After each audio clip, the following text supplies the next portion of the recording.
ছোৱালীজনীতো ইমান মানে জনা বুজা মানে খুব সৰু ছোৱালী। ছোৱালীজনীতো ইমান মানে জনা বুজা মানে খুব সৰু ছোৱালী আৰু তাইক বোলে আজি অলপ আগতে মানে একবাৰ ৰুমত লৈ গৈছে। ৰুমত নি গোটেই কাপোৰ খোলাইছে।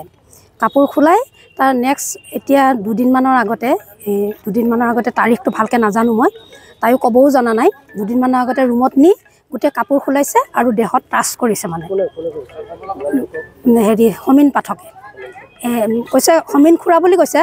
তেতিয়া মই তাইক গালি পাৰিছোঁ যে তুমি এতিয়াও খুৰা হৈ থাকিল নে বুলি কৈছোঁ তাইক মোক সোধোতে তাই মোক এইখিনি কথা কৈছে। আৰু এতিয়া কি বিচাৰে আপোনালোকে? এতিয়া আমি ন্যায় বিচাৰোঁ। আমাৰ ছোৱালীজনী ন্যায় পাব লাগে আৰু তেওঁক সেই স্কুলখনৰ পৰা উলিয়াই দিব লাগে। তেওঁ চাকৰিটো যাব লাগে আৰু তেওঁ স্কুলখনৰ পৰা উলিয়াই দিব লাগে। আমি ন্যায় বিচাৰিছোঁ, আমাৰ ছোৱালীজনীয়ে ন্যায় পাব লাগে।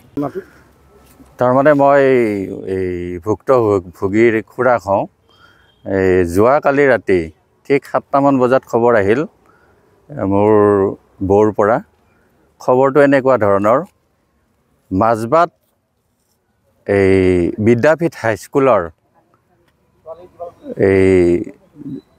যিখন স্কুলৰ প্ৰিন্সিপাল শ্ৰদ্ধাৰ নৰেন্দ্ৰনাথ ডেকা, তেখেতৰ স্কুলৰ কাৰ্যালয় সহায়ক সমীন পাঠকে মোৰ এই ভতিজী মাত্ৰ 14 বছৰ বয়সৰ, তাই আচলতে এক নৰ্মেল টাইপ, কথা ক'ব নোৱাৰে। তাইক সেইদিনা যোৱাকালি মাকে কৈছে স্কুল যা। তাই ভয় কৰি কান্দি কৈছে মই স্কুল নাযাওঁ, মোৰ ভয় লাগে।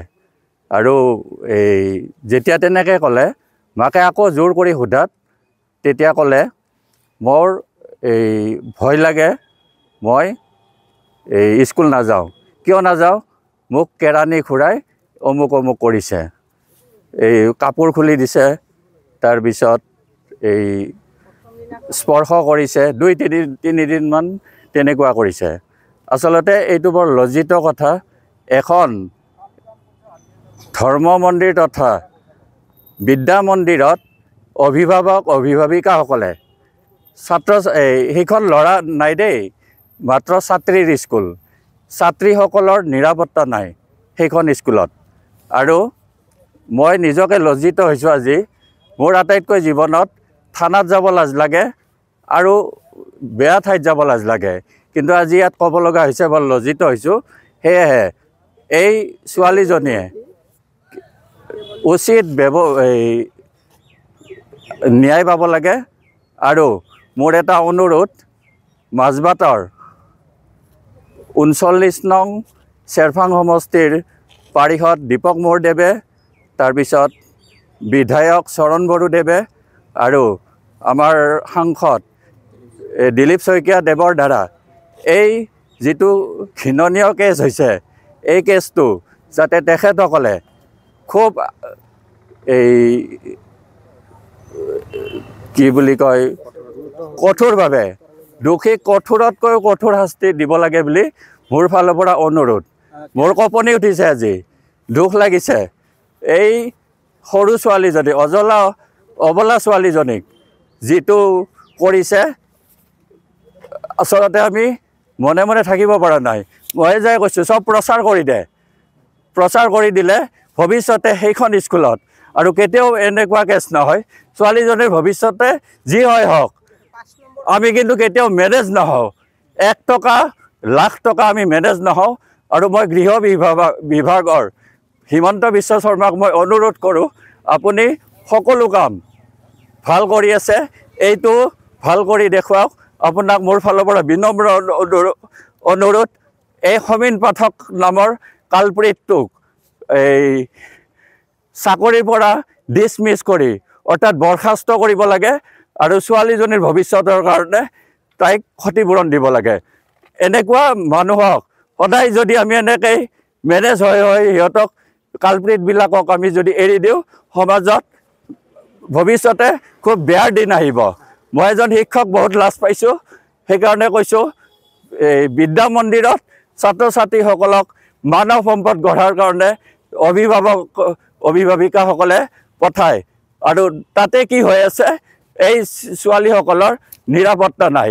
ধৰ্ষণ হৈছে, লুণ্ঠিত হৈছে, অপমানিত হৈছে, কি ভৱিষ্যত আছে ল'ৰা ছোৱালীবিলাকৰ মই অনুৰোধ কৰিছোঁ চৰকাৰে যাতে নিজে দায়িত্ব লৈ পেলাই সকলো কালপ্ৰিতক কঠোৰতকৈ কঠোৰ শাস্তি প্ৰদান কৰে ধন্যবাদ কেছ দিয়া হৈছে আজি কেছ দিয়া হৈছে এই মাক বাপেকে তাৰমানে একো নাজানে কাৰণে মোৰ তাতে ফোন আহিছে ফোন আহোঁতে মই কৈছোঁ দুই এজনৰ আহিছে মই সেইটো নামটো ক'ব নোখোজোঁ এই 3 দিনমান ৰখক ধৈৰ্য ধৰক মই কৈছোঁ নহয় গুণোৎসৱ আছে কিবা আছে সেইবিলাক আমাৰ মেটাৰ নহয় আমি এইটো মিডিয়াৰ দ্বাৰা হ'লেও কোনোবাই মেনেজৰ কাৰণে আগবাঢ়ি আহিলেও আমি কেতিয়াও নামানো এই ছোৱালীজনীয়ে উচিত ন্যায় পাব লাগিব আৰু উচিত এই কালপ্ৰিতজনে এই কঠোৰতকৈ কঠোৰতম শাস্তি পাব লাগিব হয় কথাটো শুনি আমিও যথেষ্ট দুখ পাইছোঁ চৰকাৰখনে যথেষ্ট এই ক্ষেত্ৰত মানে নাৰী সুৰক্ষাৰ ক্ষেত্ৰত যথেষ্টখিনি কাম কৰি আছে কিন্তু আমাৰ সমাজত এতিয়াও এনেকুৱা কিছুমান মানে কি বুলি ক'ম কালপ্ৰিত আছে যি এই ধৰণৰ কামবোৰ কৰি আছে আৰু আমি গম পালোঁ যে এজনী একেবাৰে নাবালিকা ছোৱালী ক'ব গ'লে তেওঁ আচলতে অলপ এবনৰ্মেল টাইপৰো ছোৱালী তো তেওঁক আমাৰ এই মাজবাট বিদ্যাপীঠ হাইস্কুলৰ যিজন কেৰাণী সমীন পাঠক তো সমীন পাঠকে তেওঁক ৰুমত মাতি নি এই ধৰণৰ মানে লাজ লগা লজ্জাজনক এক ঘটনা ঘটাইছে গতিকে তেখেত আমি প্ৰায়ভাগ মাজবাটৰ মানুহে জানো তেখেতৰ এনেকুৱা ধৰণৰ ঘটনা আগতো ঘটি গৈছে আৰু 4-5 বাৰ এনেকুৱা ধৰণৰ ঘটনা ঘটি গৈছে